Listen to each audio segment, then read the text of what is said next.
Hello, everybody, and welcome back. The sun is shining this week. Me and Ben fired up to be back with you guys.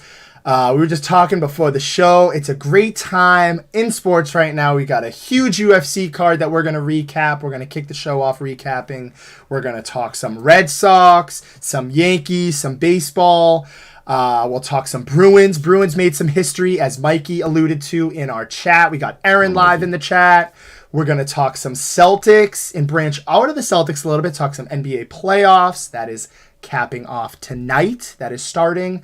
But before we do that, I just want to quickly start off the show by saying Timeout Talks is brought to you by Chasing Thrills custom t-shirts and accessories, the Ice Shaker, and we are also sponsored by Make It Mac. So as I mentioned to you guys, best time to be around. We've got the UFC 287 in which we are going to start the show off with. Me and Ben already talking. We hit on the Adesanya. We nailed it on the Gilbert Burns, ending Masvidal's career, which we will talk a little bit more about in a second. But the one thing that me and you, I thought about immediately was Rojas losing, basically just getting teed on. Christian Alvarez had his way pretty much the whole fight. And it's funny because me, you, and James were kind of saying, like, just looking at parlays and just looking at that whole card. Talking on the show last week, that was the one fight we felt so confident about, and we were completely wrong. That's just how it is, man. But yeah, weird thing. Rojas just got absolutely annihilated. From the get-go, he was trying to shoot, just no striking at all, just was fixated on trying to grapple with Alvarez. Didn't work. Christian had his way, and Rojas suffers his first loss. Yeah, that was a tough one, Josh. It's actually Christian Rodriguez, Josh. See, that's how confident Rodriguez, we were. I'm sorry. That's I mean, that's how confident we were. I mean, listen, this guy had a nice win last time, but this is, we thought it was a placement one. Rojas. As Josh pointed out, just kind of wanted to wrestle. I kind of didn't really remember that from his first two fights. I thought he'd get the roll out. He threw a little, not a crazy amount, but I mean, he threw a couple good punches in there, just sort of, in the deciding factor for the significant strikes. But this time, he literally only landed two. I didn't know what his game plan was. I don't know why he just threw so low punches. And as Josh alluded to, he just tired himself out in the first round. He went after shoot after shoot. We had a close one, and got to credit Christian Rodriguez for being a tough guy. Shout out to him and Sam Hughes. Sam Hughes in the first fight, similar fight in that one. She just her opponent just went after him in the first round, put all the energy into that first round, trying to get that submission. And when it didn't happen, they didn't have any more energy left in the tank. And you saw it in both those fights. So, I mean, Rojas gonna be a learning experience. Definitely probably should have seen that coming, Josh, on my end a little. I mean, listen, he's been hot of late, but this is his first real opponent. And you see him not getting that crazy submission or crazy finish in the first round, really just hurt him. He gave everything he had in that first round, and Christian Rodriguez just took advantage after just teeing off on him, controlling that whole second round. But we were right on the other parts. It's a tough part about that UFC. I usually get 2 out of 3. Shout out Gilbert Burns for ending Jorge's career. Jorge, great career. But as he said, sure. He's made enough money, Josh. He can stop getting hit in the face now. You really don't want to keep doing that stuff. And is he just reclaiming the throne back? It just sets it up now, Josh. I mean, what are we going to get another one with Pereira, or who was the next contender? Marvin Verratti, and nice win over Roman Dolidis. He's still got Hazmat. So there's a lot up in the air right now, but we were very excited for this card, and I think it's delivered, Josh. I couldn't agree with you anymore, Ben. From the very beginning, I thought the card delivered. Obviously it didn't work out too well for us with Rojas, but it is what it is. It's the UFC. You never know what's going to happen. He was trying to shoot the whole time. It just didn't work out for him. And it was interesting listening to Joe Rogan's analysis on it.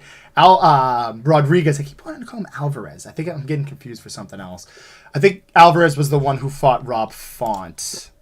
Oh, no, it was Yanez. I'm sorry. I'm all over the place. Another guy with Yanez, man. Christian Rodriguez was, he had situations where I thought he was going to try and finish him. He didn't. He was just tagging him, annihilating him on the floor. I thought Rojas won the first round. He looked pretty dominant.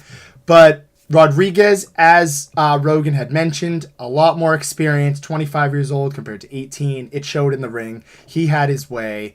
But we are off and running. We're talking UFC 287. Just want to welcome in Mikey, Aaron, and Lexus as well. They're on a walk listening to Timeout Talks. Love to hear that. And Marianne, 7th player award. Player awarded to Pavel Zacha, who's been unbelievable for the Bruins. We'll touch up a little bit more on the Bruins a little bit later in their history-breaking win the other day. However, I agree with you, Ben. I thought this was a great card. My boy Rob Font, or at least not even self-proclaimed, but Ben acclaimed my boy. Yeah. Rob Font got the win. Kevin Holland with a little upset on Ben. Ben had Santiago winning. And Israel Adesanya, as Ben had mentioned, just a complete emotional roller coaster ride in that main event. Pereira had Izzy against the ropes, essentially, against the cage. He's teeing him up, and then all of a sudden, Adesanya catches him with, like, a hook. It was unbelievable. The bow and arrow pointing at the end was perfect. Adesanya pointing out to Pereira's son, and he did the fall, which was mocking Pereira's son, who way back when Pereira and Adesanya were kickboxing, Pereira had knocked out Adesanya. Pereira's son mocked Adesanya with a little fall back. Izzy got his revenge and was talking about pretty much how he needed that win and how he was motivated. To answer Ben's question, I think we're going to see a third one here. UFC loves the trilogies. I think we should get it. I think history points to that, especially with some people who are Pereira fans saying, oh, he caught him, and, he got lucky. The histories and the stat sheets show Pereira's dominated him most times. He's won 3 compared to Izzy's 1. I think it should go 3. I agree with you, Ben. I don't know who would be next in that to grab the throne. I think we deserve to see a third fight there. And to get back to your point on Masvidal, as much as I hate him, you love him or you hate him, you got to respect what he's done for the UFC. I do. I think it's been a tremendous career for him. And hey, I respect the guy. He knows when it was time to call it quits. He even said it himself. I just don't have it anymore. Once athletes get to that certain age, especially in the UFC, these guys can go for a long time. They kind of lose lose track of when to call it quits, and they're past their threshold, and then they're kind of just fighting when it's way past their prime. However, Masvidal was able to realize that, finishes it out in front of his home crowd of Miami. I thought it was a good speech, good little ending there. It was true. Made it from nothing, from rags to riches. He's a millionaire now. He's got everything in the books that there is to want. And just good fight, good card, Ben. It was the good card I was looking forward to. And now the next one, Aljamain Sterling, Darush in that next card. That's going to be an interesting one. I believe that one is in May. So that is the next, let's see, I've got it right here. UFC 288. I also want to say, quick little, actually couldn't even really be an issue because we are going to be talking to UFC 288. But on the social media platforms today, I published that it was UFC 288 that we'd be recapping, however it's 287. But on that card, we've got the main event, Aljamain Sterling versus Henry Cejudo, if I'm pronouncing that right. And the co-main event, Charles Oliveira versus Darush. That should be a great one as well. We got Bryce Mitchell as well on the fight card there. Interesting one, and that is going to be Saturday, May 6th. So less than a month away for the next UFC card there, Ben. Any thoughts on that card? Good little card. I mean, hey, you said it right there. I mean, it's the Aljamain fight. I think you got his name right, too. I think Henry Cejudo or something. Listen, I'm always butchering it, too. But, I mean, that's other one, the lightweight fight, Oliveira returning after the loss. And we're gonna hit some of these comments too. Sorry, you gotta give it a cheat too. Tyler coming in here too. Izzy needed that win. He really needed that win, and Tyler coming in here kept his legacy alive. And I gotta agree with him. I think Aljamain's gonna take out Henry. I know people getting a little hyped on Henry and all this. Saying obviously Aljamain's title defenses have been the best. definitely has had some luck go his way. We could just say that to the least. But he's gone out there and won every test. He's battled everybody, and he's coming out on top every time. So you gotta give him something for that. And I think he's going to clean up Henry, as Tyler said. And I think that Darush, whatever, just awful with these names. Darush, I think he's going to take out Oliveira. You got to watch out for him. I think he's going to be a threat in that lightweight class. He's going to be an excellent. Just remember that name out there. Yeah, and you got Drew Dauber on the prelims too. That guy can throw. That's my guy over there, Drew Dauber. Jessica Andrade. She'll be there. And Josh mentioned Bryce Mitchell. I'll probably take a Jonathan Pierce in that one. I like the guys going up against Jonathan Pierce. Bryce Mitchell kind of disappointed me last time. So I might have to go against him in that one. But got 3 solid fight nights, Josh, in between. Yep. Yeah, I got Curtis Blades versus Pavlovich. I think that's the next. Oh no, that's Holloway's the next one. Yeah, Max Holloway and Arnold Allen. Yeah, that's gonna be a good one. That'll be a good listen. There's obviously gonna be some other good fights in that card, Josh, but I think that's the main fight. If you really want to check it out, I'd probably just say check out that main card between Holloway and Allen. Let's see if Allen can take out Holloway. They count him as an underdog right now. I don't really know why. Listen, I know Max Holloway's a legend and everything, but he kind of gets beat up a lot. I think Arnold Allen is going to clean up on that and take care of him. So if you want a nice little underdog right over there, I'd say check out Arnold Allen this week. But yeah, but as Josh mentioned, Santiago disappointed me, so maybe you probably don't want to listen to me too much. Ben was certain on that upset for Santiago. Yeah. Didn't end up happening. Holland was good. Holland was very good. He picked him apart, man. I don't know. Ever since that Wonder Boy, I got to give Stephen Thompson a little more credit. Wonder Boy, because he just took care of Holland. And I forget Holland's huge reach. I mean, 81-inch reach over there. He just kept his distance with Santiago. Just picked him apart. Got him to a KO at the end, which was, surprising. Santiago's a tough dude. So credits to Kevin Holland for securing that knockout against a very tough opponent in that regard. So Kevin Holland, making me eat my money on that one, Josh. But listen, Gilbert Burns, maybe a title shot for him too. I know Jorge, like we said, is on the way out, but listen, you got to beat some of these best guys to get some of these shots. So some of these legends, I should say. So watch out for Gilbert Burns, maybe possibly title shot too. But in between the next big UFC card, if you want to get a little more familiar with it, I'd say we got a couple of good 3 fight nights you can sort of brush up on. Oh, for sure. Ben said it perfectly there. As you guys may know, the next card, big card, UFC 288, will be May 6th. So in time, you will watch your UFC fight nights in between. However, we are going to switch gears a little bit here, and we're going to talk some Red Sox. The Red Sox starting up. They just swept the Detroit Tigers after getting swept to the Pittsburgh Pirates. They needed that. Needed to build some steam. Last night, they were in a shootout of pitching on the mound, 0-0. Nick Pivetta has been unbelievable so far as well.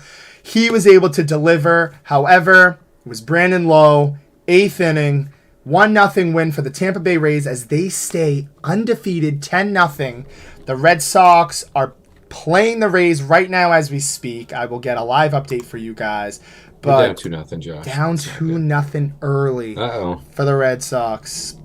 Also want to say Franchi Cordero, the newly Yankee, just hit a 3-run bomb for us. That's his 3rd home run in his tenure as a Yankee. Yankees up 6-2 at the moment. Yeah, Josh, I'm pretty excited about that one.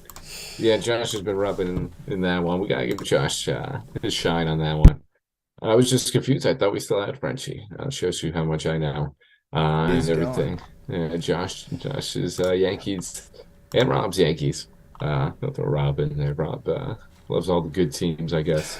They just, I don't know. I didn't even know they scooped up Frenchie, so it's kind of always bittersweet to see a player go over there, especially New York, start doing successful. But like I said, down 2-0. It's a rough start. Garrett Whitlock, a little rough start over there. But as Josh mentioned, it was nice, like I said last week too. We need to get Pivetta rolling again. It was good to see him pitching well out there. We just Lost some pitchers duel last night. It's the Rays. I mean, listen, they're 10-0, as we pointed out. So this Rays team is dangerous. So it's tough to see us go down 2-0 now. Hopefully, we can battle back, show some fight. That'll definitely help me out a little more. But Red Sox woes just keep continuing. Josh, just too inconsistent, and yeah, I still can't believe we got swept by that Pirates. That was a tough one, but whatever Reynolds, that Reynolds kid can hit. Reynolds is that guy's phenomenal. He loves Fenway Park, or loved Fenway Park in that series, carving up the Red Sox for that. And a head scratcher, as Ben may mention, losing, getting swept to the Pirates. However, Tampa Bay Rays, Garrett Whitlock's first game back since his time with the Woo Sox, started off the year in rehab, pitching for the Woo Sox. He's back tonight, 2 innings pitched, allowed 4 hits, 2 earned runs. I'm not too concerned. It's his first game back, playing against arguably one of the best starts to baseball in history with this Tampa Bay Rays team, who just, I think last night was the closest game they've had all season so far. They're 10-0. I wouldn't scratch my head or get too concerned early. It's Whitlock's first game back, and as Ben mentioned, the Red Sox have needed to dive deep into their pitching staff. I think Whitlock will give them the ability to do that. I'm not too concerned with this. It's early in the game, as Ben had mentioned. It's the hottest team in baseball. Whitlock's just coming back. He's going to need some time to get back to it. I think having Nick Pivetta pitching pretty well. You've got Tanner Houck, who's been very underrated. I've been huge on him for a while. Ha ha, James, because he's 2-0 right now as a starter. And an ERA under 3. Just want to throw that one out there. But I like the fact that, they're playing competitive with the Rays. Take one out of this. I think it's a 3-game series here with the Rays. Take one of these games. I'm not saying, or it's a 4-game series. Take 2. I think they can do it. They challenged them last night. It's only 2-0 right now. And if you've seen anything from this Red Sox team to start the season, it's the fact that their bats are extremely hot. I think they're going to be fine, Ben. And again, I just want to throw this out there because I know there's going to be news reporters out here. Garrett Whitlock's first game back. He's getting shelled. Should he go back to the bullpen? Relax. This guy averages 9 strikeouts. His K through 9 rate is 9. He's got an ERA of under, I believe, last year. His rookie, I got to check that. I know his career ERA is under 2, which is amazing. He's showed flexibility starting and in the bullpen. He's going to be fine. It's the hottest team in baseball, the Rays. The Red Sox still have a chance to win this game, so hold your breath. You've got the Rays in this series, and then they don't play the Rays until June. So they take some time off. I'll take that. Yeah, so I'm not too concerned if you're the Red Sox. It'll be fine. Just got to get behind those bats. And that Adam Duvall injury is going to be huge. No surgery needed, but he does have a broken wrist. He's been the hottest player in baseball, statistically. That's a fact from Baseball Reporters on 88.5. So quick little shout out there. But yeah, again, not too worried about the Red Sox. Around 500 right now. Just gotta win 1 or 2 games in this series. This Rays team is hot right now. I was wrong. I was gung-ho on the Red Sox winning last night. I was wrong. But again, don't panic for Whitlock. Don't panic for the Red Sox just yet. Yeah, I'm gonna agree with Josh on that one. As Nick Tabasa said, yeah, Duvall is a big loss. Agree, that was my guy. Shout out to him on that. But I might just be worried about with what she's coming in here with, and will the Sox finish last in the AL East? I don't know, Josh. I mean, Josh is pretty adamant on no, but Blue Jays have turned it around. They're on the 6 out of the last 4. Obviously, 6-4 now, turning it around, I should say.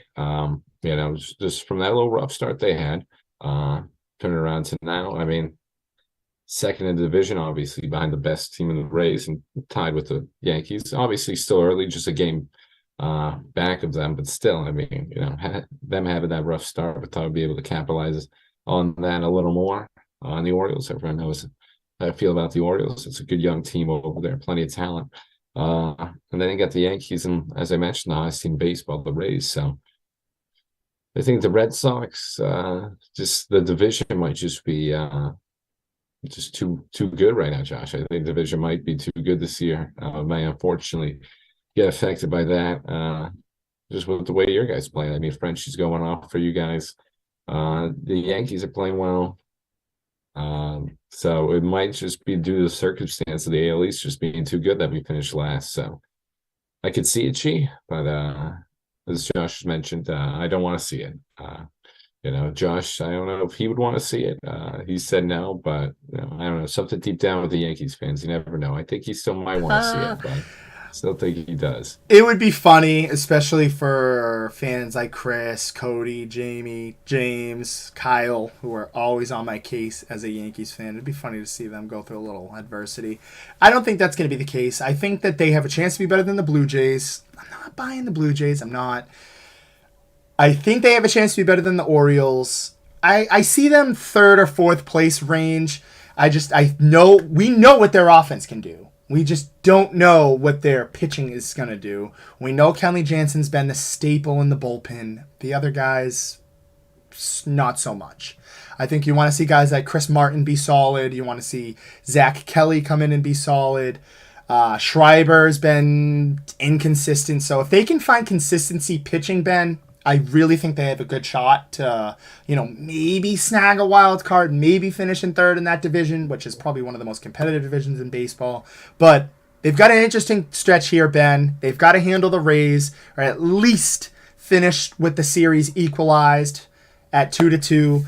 Then they've got the Angels coming into town. They've got the Twins coming into town. And then they go travel to Milwaukee to...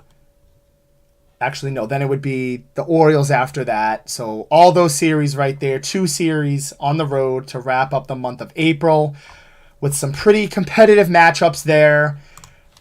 I see them hovering around 500 by the time we get to the end of April. Once they get... Hopefully they figure out Chris Sale. Hopefully Brian Bayo can be an emerging star for them. They can figure it out with Whitlock. Tanner Houck's been pretty good. James Paxton's coming on the mend, who I think should make a pretty good impact for them. So they've got some moving pieces here, Ben. Some guys struggling right now that I expect to kick it up. Kike Hernandez, just an example. But it's early in the baseball season. I'm going to stress that. And they're going to hover around 500, I'll say, for a while.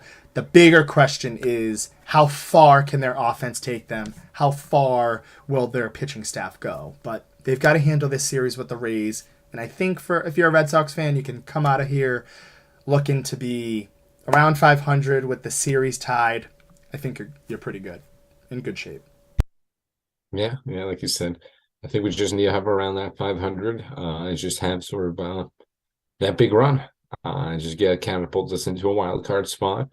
Don't think we're going to be winning the division. Think, just have around that third or second spot and try to sneak into the playoffs. Like you said, a lot of just questions with the pitching just need to be answered. It's still early, like we've all been mentioning, still early. So we just need to capitalize on that. We just can't dig ourselves into a big hole like we usually do and just bury ourselves early with the record. Just stay around 500. Just keep this pace. This Rays series, listen, I'll call it a wash. This Rays series is they might just be too good for us right now. So listen, if we get swept by the Rays, I'm not gonna lose any sleep over it, Josh. But just need some of these pitching answers to get answered, questions to answer, because it's just gonna plague us this whole season. We need a solid rotation, and we just need somebody in that bullpen that we can rely on. Just give me one person. The Orioles have it. All these other contenders have it. And that just seems to be the piece we're missing. So if we can figure out that, then I think we can just go from there, Josh, because the hitting's there. Losing Duvall will get him back, but we still got some hitting over there. So I think we'll be good in that aspect. But let's get some pitching going, Josh. We need it. Needed. We've got Mikey. Don't sleep on Yoshida. He brings that little versatility to the outfield. I know there's been talks of moving Kike Hernandez back to the outfield. They've got flexibility there. I wouldn't be surprised to see a lineup of Kike Hernandez, Verdugo, and Yoshida out there in the outfield. And Mikey, Josh, you're a Yankees fan, never only began a fan until he was 12 when they won the championship. That is not true. I fell in love with them after Johnny Damon switched. I will say that. However, we are going to be moving on. We are going to be moving on to a team that has broken history. They have the most wins in NHL history with 63 wins, and they are 1 point behind the all-time record for points scored in a season as a team, which is 132 by the Montreal Canadiens, which, interestingly enough, the Bruins play the Capitals tonight. They could break that record against the Washington Capitals, but on Thursday they end their season traveling to Montreal, so if they weren't able to pick up a win tonight, or a tie, even if they get a tie, they would tie the record. But if they don't win tonight, they can break that record in Montreal, which would be very fitting, especially for our, biggest rivals in hockey, the Montreal Canadiens. But the Bruins are off to historic things. We've talked about this last week, which team's going to take them out, who we're looking to play in the first round. Right now, it's looking like potentially we could see the Rangers in the first round. It's going to be kind of a shakeup by the time that comes around. I think the Lightning and the Maple Leafs have a first round matchup, which will be fireworks. Quick little credit there to Tyler Mahar, who said that matchup's pretty much locked in. But keep your eyes open for who the Bruins are going to play. And again, this team is just unbelievable. Off to a, record-breaking start, 132 wins. 132 points would be amazing. They've got 63 wins, and they were able to do that the other day. And as Marianne has mentioned, Pavel Zacha off to a great start, getting awarded the 7th award. And it's looking like Olmark is going to win the Vezina. He's been unbelievable as well. Josh's boy. Josh has been high Olmark all year. And Swayman. Hey, Swayman's dual goalies, baby. Yeah, he's kicking into time at the perfect moment right now this season. He's kicking into gear, I should say. This is what we need. As Josh just mentioned, dual goalies. We saw the Penguins do it in their championship run a couple years ago. Actually, probably more than a couple years ago. I don't remember the exact year, but they had Matt Murray and I forget the other guy too. I should have had that example off the top of my head, but they did it over there. And we're trying to replicate that same style. So I'm loving what we're seeing over there. Krejci, looking like he's probably going to be back. Everyone's optimistic he's going to sit out these last 2 regular season games. And Montgomery's saying that this is the best that he's felt so far. So it's good right now at this sort of time right now. So give him these next 2 games to rest. Hopefully get him for the game 1 of, as Josh mentioned, whoever we get. I'm willing to take on anybody. Let's take out the Rangers quick. That'd be a great first round series. I'd love to take him out. And as G mentioned too, shout out to Colin. He's always commented sometimes. He drove out of Philly on Easter Sunday to watch it.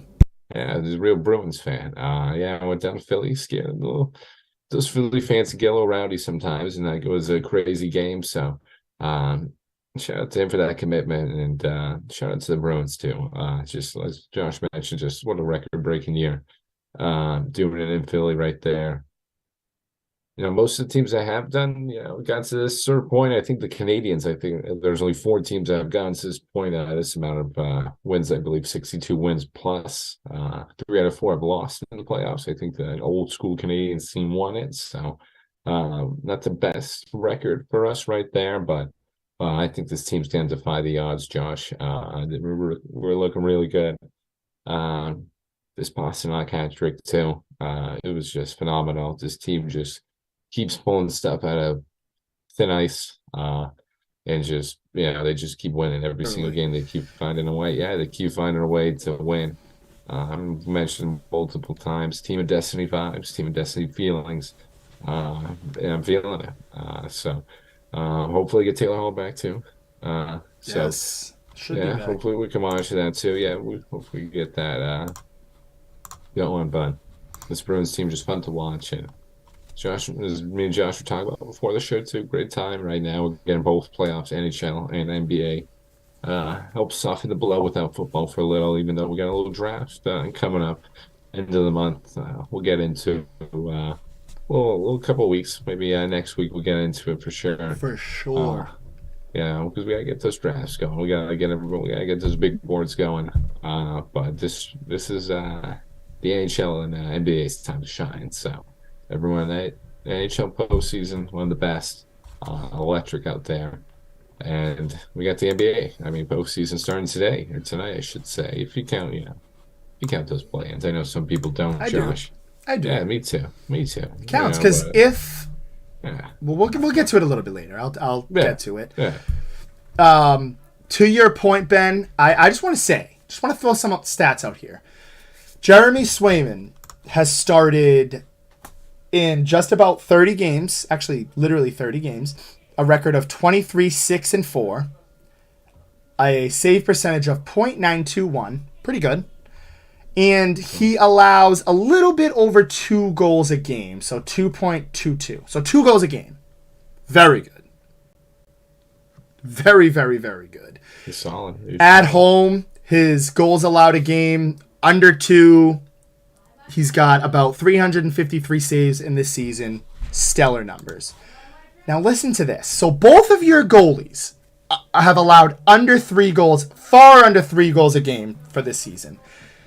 Ullmark, a record of 39, 6, and 1, a .938 save percentage, and goals allowed a game, he is under 2 goals a game with a 1.89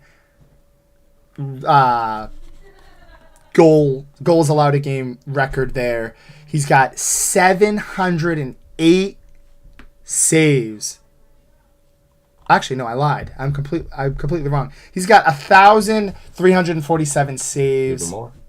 on the season, and at home he has a save percentage of .944. So obviously playing at home makes a difference. I just wanted to really throw some numbers at you that show how dominant these 2 goalies have been, and again, hopefully that carries over into the playoffs for this team. As I mentioned, we are underway tonight with the Capitals, looking to break history, and we play the Montreal Canadiens on Thursday, which will wrap up our season for the 2022 season there, leading into 2023 for the Bruins. We will await our playoff matchup, which we are very eagerly waiting on. Same for the Celtics, but I love what I'm seeing out of the Bruins. I've got full faith in at least a Stanley Cup run. I know the Eastern Conference can get pretty tricky, and hockey, when you have that number 1 seed, that doesn't mean it's not the end-all be-all like it is in some other sports. However, I think this Bruins team is off to some record-breaking starts and will coast through the playoffs for the most part. So excited for that, Ben. We've got basketball and hockey playoffs on the rise. We can get a little bit more into the playoffs next week as they will be started by then. So keep your eyes open for that, and keep your eyes open for the Bruins to make history tomorrow night. We are going to switch gears one last time in what's going to probably get a lot of the show tonight. Before we do that, we're going to get to a quick comment because we have time. Nick DeVosta, I didn't even know this. Shout out to Dale Arnold, who is retiring after this year. Ben, you want to touch up on that? Yeah, I didn't even know that. I didn't even threw that one over there too. Dale Arnold retiring. I'm gonna have to give it a little look too. I mean, that's a pretty big hit to the booth over there. I mean, Jack and him. I mean, that's just been sort of what you expect to hear from the Bruins calls. Every time you put a Bruins game on, obviously listen to Nesson. You expect Dale and Jack. So that one's gonna be a ton. That's I mean, that's a staple. So that's kind of throwing me through a little loop right now. I wasn't expecting that, Josh. And again, hey, maybe Team of Destiny vibes again. Let's just do it for Dale too. One last run for him. I remember his calls with Jack during that 2011 run. Obviously, so many more, but that's going to be a sad one to see him go. It's kind of just like with Jack. It's just like who's going to replace him. It's kind of a spot that you just never think is going to be open. You think it's going to be there forever, but you realize it's going to come to an end eventually. So, yeah, great career. Great booth career, I should say too. So I mean, just a living legend for us. And again, Josh, I think it's just piling up for this last season vibe. It's just team of destiny. Let's just do it for everybody around this organization. That's put so much into this team over the years. So sad to see him go. But I think I'm going to definitely cherish these playoff calls a little more now. And, so I piggyback on some of those Bruins stuff too, Josh. I mean, 6 losses, fallen mark. That's just insane. 39 wins, more than some teams right now, and over the 1,000 saves. I thought it was impressive when you said the 700, but 1,000. That's even more. I mean, that's just right up there too, man. That's just crazy. Making 700 or 1,000 saves, I can't imagine doing either. Unreal season from him. Yeah, and Swayman, like you mentioned, picking it up too now. I love to see it, and let's do it for Dale, Josh. Let's do it for Dale Arnold. Let's do it for Dale. They're off to everybody. record-breaking finishes in their regular season, hoping to hoist a Stanley Cup for the first time since 2011. We've been close, but we haven't been able to seal the deal. However, we are shifting gears to the NBA playoffs and the Celtics, who will await their play-in winner here. We've got 2 great matchups tonight, which I am very much looking forward to, Ben. One that it actually has just tipped off. That is the Atlanta Hawks playing up against the Miami Heat. That's a play-in game, and that will be followed by the Minnesota Timberwolves, who are Rudy Gobert-less after deciding to get into an altercation with Kyle Anderson. The Timberwolves traveling into LA to play the Los Angeles Lakers, who are favored to win tonight, and by some, a former Celtics said that they could go all the way to the NBA Finals. We will touch up on that a little bit later. However, I wanted to start this off by asking a question, Ben. Correct me if I'm wrong. The play-in here, the Hawks and the Heat. I know that first game's tonight. We've got 2 more games tomorrow. The other Eastern Conference game, which is the Bulls and the Raptors. Is it just once you're in, then you make your playoff spot between the Hawks and the Heat, like one and done tonight? Yeah. Okay. Yeah. Mm-hmm. So insane for tomorrow. That winner tonight, Hawks, he would play us, the Celtics. Gotcha. 7th seed, and then Bulls Raptors would play the Bucks. Not the best present to get either side. I think both representatively, the Celtics and Bucks are going to take care of business from those opponents, but it's going to be some good games, Josh, tonight too. I don't want to get too ahead of myself, already declaring, hey, both these games are pointless, but they're going to be good. I mean, these are solid teams out there. Oh, for sure, Ben. I think on paper, just getting right to it, I think even just kind of tying in the Celtics here a little bit, as you mentioned, we're going to play the winner. I forgot if it's like the winner of this then plays the winner of something else, but I got confused with that. So the winner of this gets it. The winner of all of these games within the next 2 games gets a matchup in the playoffs. However, we are going to start off with the Hawks, Heat. I think Miami wins this one, Ben. I'm just going to get right to the point. I also think that is the luck of the draw the Celtics weren't looking for. I think if we played the Hawks, you see them done in 4 or 5. You never know what's going to happen, though. We thought the Rojas thing was a lock. I might think the Heat thing is a lock. That might not be true. I'll say Miami does win tonight, though, at home. I think once the playoffs come, they kind of kick it into gear. They've got Jimmy Butler. They've got Eric Spoelstra. They've got Bam Adebayo. They've got Tyler Hero. They've got some knockdown shooters and some good key role players there. I think they're the more amped playoff team here. The Atlanta Hawks have really regressed within the past few years since taking that deep run with Trae Young a few years ago. I like the Heat to win tonight, convincingly so. I'll say that they win by like more than 5 points, maybe by like 7 tonight. And I like the Lakers to win tonight as well. Just a stupid thing by Rudy Gobert. You know me, Ben. I've been out on this Timberwolves team from the start. I didn't really believe in them anyways. And I think even without D'Angelo Russell, who, nice little revenge game for him, I think the Lakers will win convincingly so tonight. But kind of getting all over the place with my predictions, but I like the Miami Heat. I think that's who we're going to see as well, Ben. Yeah, I like that one too. I'm going to ride with Josh on that one. Let's go Heat. Even though down 3-2 early, probably score's gone a little more. I haven't updated it since, but they were down a little early right now, and I got to apologize. I was wrong, Josh. The winner does play that Heat Hawks, the 7-8 matchup. plays the second seed, but the loser of that 7-8 seed will play the winner of the 9-10, and that will decide the 8th seed. So whoever loses this Miami and Atlanta game is still not out. They will just play the Ooh, winner okay. of the 9-10 game. I knew there was a little more wrinkle in there. And that's what it was. So, Hawks Heat, not the worst, well, kind of. I mean, if you win, you get to play the Bucks, and I don't think anybody really wants to play the Bucks right now, one of the hottest teams in the NBA.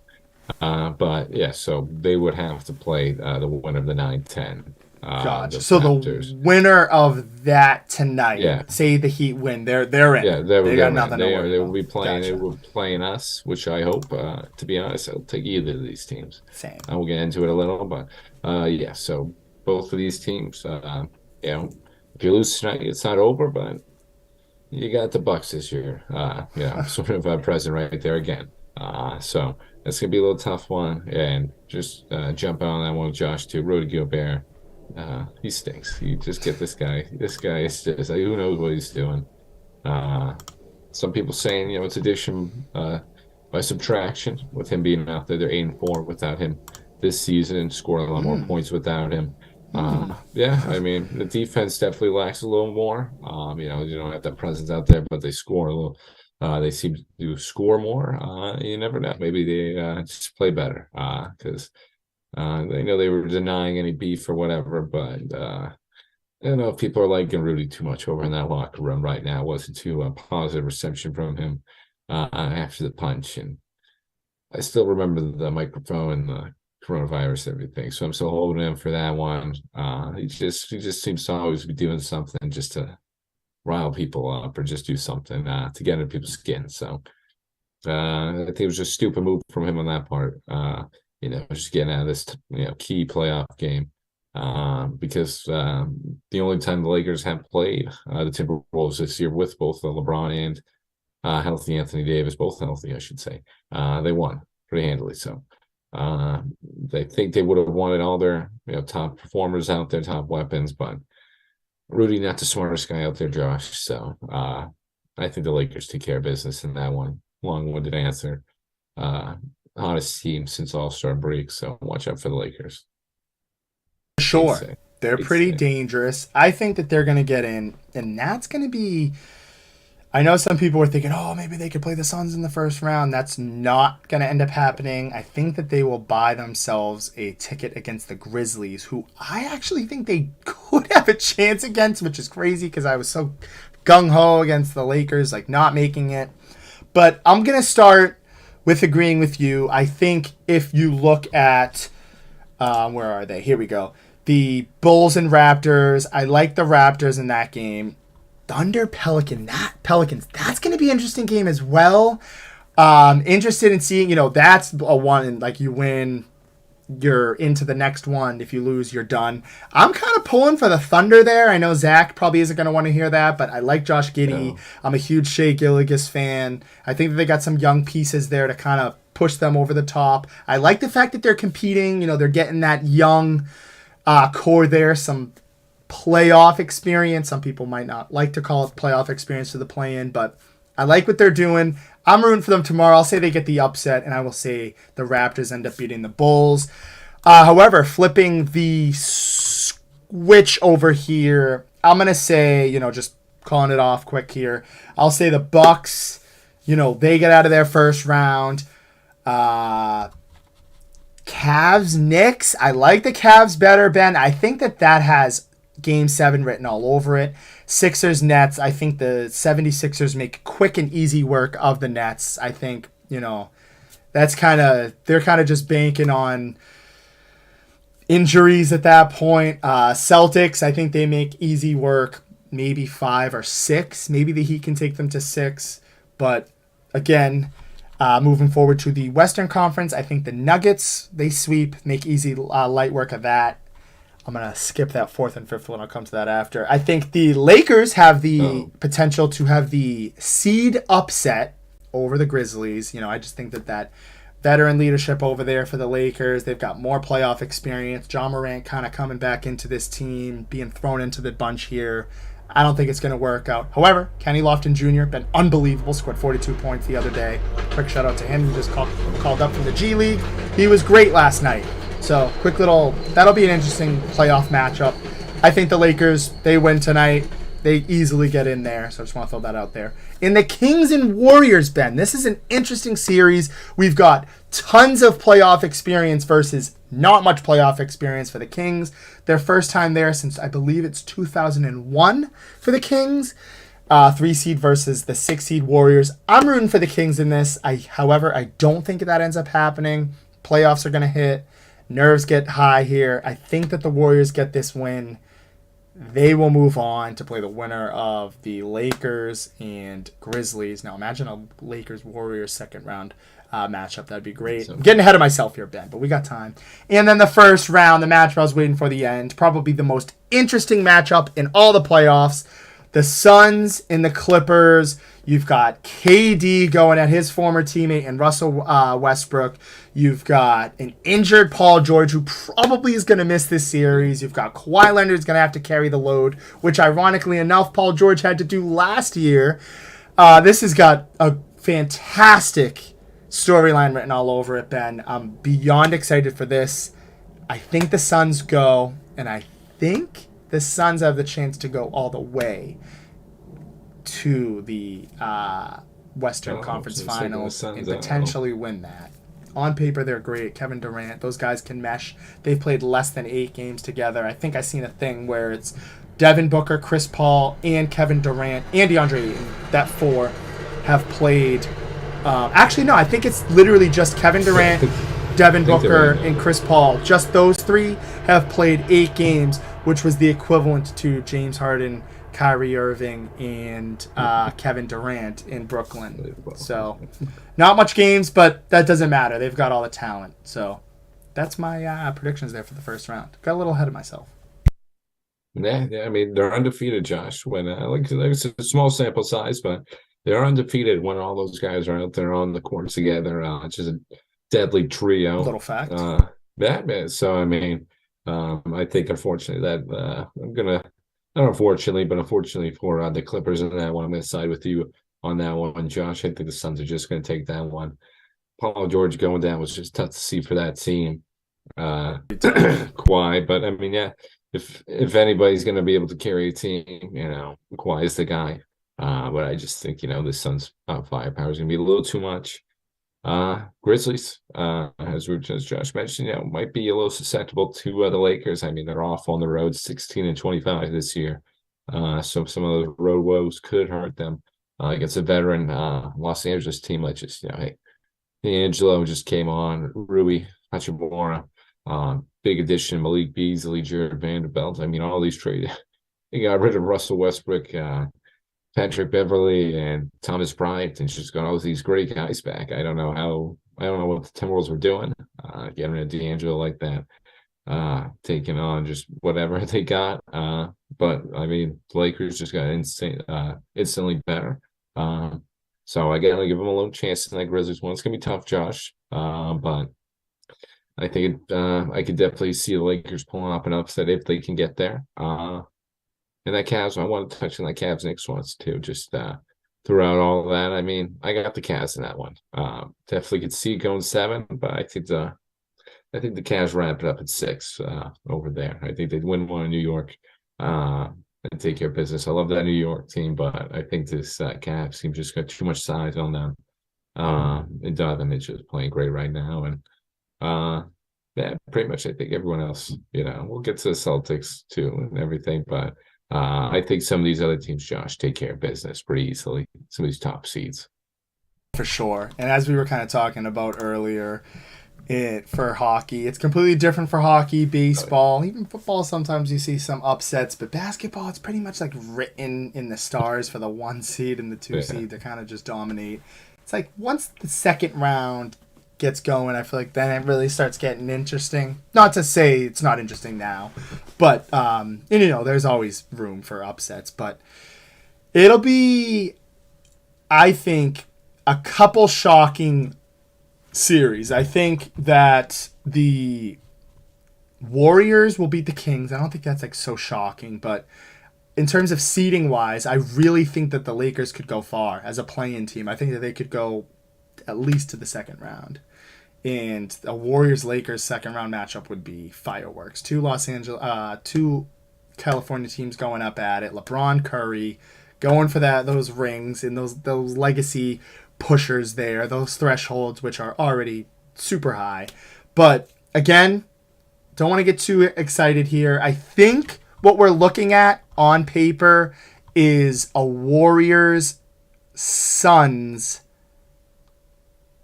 conference matchup for me, because I would say Nuggets Suns, but I just don't believe in the Nuggets, and the Nuggets and the Suns would play each other in the second round.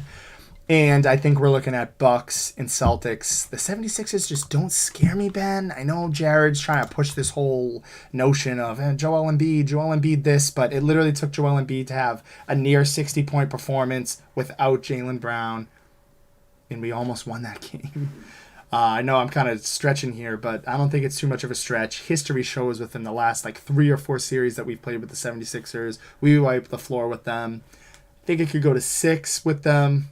I think the Celtics are fine. I really like this positioning for the Celtics with a 2 seed. We're not going to have to run into Milwaukee until the Eastern Conference Finals. And I know it sounds like I'm predetermining and pre-crowning, which has been kind of a theme here for me and you. But again, I feel like we have the right to do that. I think history shows we match up well with the 76ers, and this Miami Heat team is not the same Miami Heat team that it was last year. I'm sorry, but it's not. And guess what? We upset the Miami Heat team last year. They were the better seed. So just throwing that one out there. Man, Miami down 21-13 right now, Josh. So a little tough for them right now. Might not even see them right away. So I got to take care of Atlanta first. I'm trying to. I don't know if I like that. I totally just skipped over that Kings Warriors one. It's gonna be a great series. Love seeing the Kings get there after so many just disappointing years, so many missed draft picks. Love seeing them get this De'Aaron Fox, bonus, Keegan Murray stepping up, having a great rookie season. Love seeing that sort of nucleus form over there. Malik Monk, that team is just Kevin Herter, just adding some key guys over there, just solidify that group. So it's tough, but I'm going to take the Kings in that one, Josh. I'm going to take the Kings. I know you said Warriors. I'm probably gonna. I like that. Yeah, I like the Kings. I love Sabonis. I think he's the needle mover. Kings. Yeah, I want to go with the Kings. Listen, the Warriors. I just want to try to poke fun at those Warriors. I'm just trying to think of my 2 teams. I mean, if the Lakers can get past the Grizzlies, I don't know. I'm telling you, it could be sort of Lakers Suns. I'm gonna I don't know. I'm gonna stick that one in there. I'm gonna stick that one in there for now. I like the Lakers Suns. That's something to just watch out for, Josh. If I get that right, I'm gonna want some credit for it. It's funny too because if they can even, I'm sorry, Josh. I don't know. No, you're good. I believe they can meet each other in the finals. Who is this? Lakers Suns. Lakers they Suns, could. Lakers Suns. They're on the 2 separate things here. I mean, obviously, I think it would. Yeah, I think it would. I don't think that they. I think they have a strong chance of seeing each other in the finals. I'm sorry. Suns 4, Lakers 7. So the seeding kind of matches up. They Lakers would be matched up with the higher seed. So, and what's interesting is former Celtic Kendrick Perkins said it's the writing's on the wall. He thinks that the Lakers have a chance to go all the way, and I kind of agree. I'm not gung ho on this Grizzlies team. Desmond Bane's kind of been battling some injuries this year. The Ja Morant issues. Besides Kenny Lofton Jr., who looks very good. If they can find a way to get him into that lineup for the playoffs, however, that could work. The Nuggets I don't really believe in. I think that they have a strong chance of, losing to the Lakers, however the seeding would work out. I think the Lakers do have a strong chance, Ben. I will say, to kind of back you up as well, I think the Kings are the team I'm really pulling for in the Western Conference. They're that young team.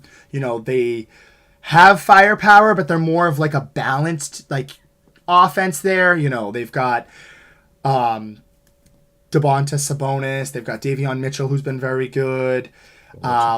Keegan Murray's been unbelievable. De'Aaron Fox as well. So they've got like a very young but balanced nucleus over there. And Sabonis, I don't care what anybody says, he's the needle mover for them. They weren't in the playoffs. Now they're in playoff talk ever since he's been traded. I think that they're the most interesting team. And like you were saying, Ben, come on. It's been time for the Warriors. I think that the Kings deserve their time as well. And I would, if you're a Celtics fan, we go all the way. I would love to see the Kings, who are not as much experienced as us, in the finals. I think that we'd be fine. We'd win that in like 5 or 6 games. So just want to throw that one out there. That's the team I'm rooting for in the West. But I think the Suns realistically win it all. So throwing that out there. Yeah, we got to root for the Kings. We got to root for some of these. I wouldn't say underdog, but I should throw them as the underdog. I haven't been here forever. I want to see them get some of those wins and just get back on that 76ers thought. Yeah, I'm not too scared. Sometimes those are famous last words, but we always seem to have this number, as Josh mentioned. It took a historic night for Embiid to get that win over us without Brown. And I know Brown, I don't know about this glass injury. I don't know what was going on here. Hurting his hand, needing a decent amount of stitches. He'll be ready to go by playoff time, but that's always worrisome, just getting an injury around this time, especially to a guy like Jaylen Brown. So a little confused to what was going on in that situation. Good point. Forgot about that, Jaylen Brown. It was. I don't know what he's doing. I don't want to know the story. Yeah, just don't let us know. Just get it healthy, and get ready to go. Because listen, I think we take care of them, but we need our full arsenal of weapons to take care of this 76ers team. Because Embiid is on another level. It's giving us fits year after year, but I think ultimately we do take care of them. And our biggest threat on the Celtics side is just the Bucks, I believe. I'm thinking this first round matchup, the Hawks putting up the Hawks 27-17. They're putting up a fight against this Heat team. I think both of these teams are just too inconsistent for us first round. Second round matchup, whoever we got, I think, we got them. I'm just looking through if it's 76ers, Cavs, Knicks, any of these teams, I think we got them. I think the real test is Milwaukee. I think it's going to be us two standing. I've been previewing that for a while. It's scary, Josh. I mean, they're a scary team, Giannis. That always seems to be sort of our kryptonite. I know I just mentioned that about Embiid, but I mean, Giannis actually gets the results against us. So we got to give it to him in that regard. They're getting healthy right now. They were resting guys a bunch at the end, trying to get everybody ready to go for this playoff run. So it scares me when that team's fully healthy. But rest of the field, I want to just kick them to the side, Josh. But the real prize is Milwaukee. Oh, for sure. I couldn't agree with you anymore. Again, it's a matchup where it's just the two teams are on that course, that collision course to meet again. I thought it was kind of the more interesting matchup last year. Actually, I can't say that. Miami took us to good lengths there, and that was a good challenging series. But yeah, very good series. But the Milwaukee one has like more intensity with Giannis being the superstar over there. I don't know why. I hate Miami too, but whatever. Nevertheless, it'll be great. Very excited for the play-in matchups tonight. We are wrapping up the show. I just want to say Rizzo rakes. He hit another home run. Yankees up 10-2. However, Yandy Diaz just made it 4-0 against the Red Sox, who were going up against Shane McClanahan. I should have mentioned that as well. He's a stud. He's got 9 Ks. Unbelievable. This kid is unfreaking believable. He was a potential Cy Young winner last year. Just unbelievable. He might have actually even won the Cy Young last year. He was that freaking good. So quick shout out to him. Hold your heads high, Red Sox fans. This Tampa Bay Rays team is very, very good and probably one of the best pitchers in baseball tonight you're going up against. So, and with your pitcher, Garrett Whitlock, coming back. So expect that. However, I'm going to turn it over to Ben, and I just want to say, let's go Thunder, upsetting Zach's team, and let's go Celtics. It is playoff basketball time. Yeah, love that from Josh over there. On to the next one for the Red Sox.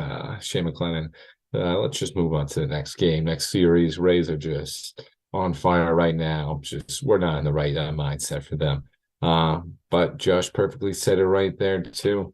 And appreciate everybody always. We just want to get that in there. Appreciate everyone always tuning in, commenting.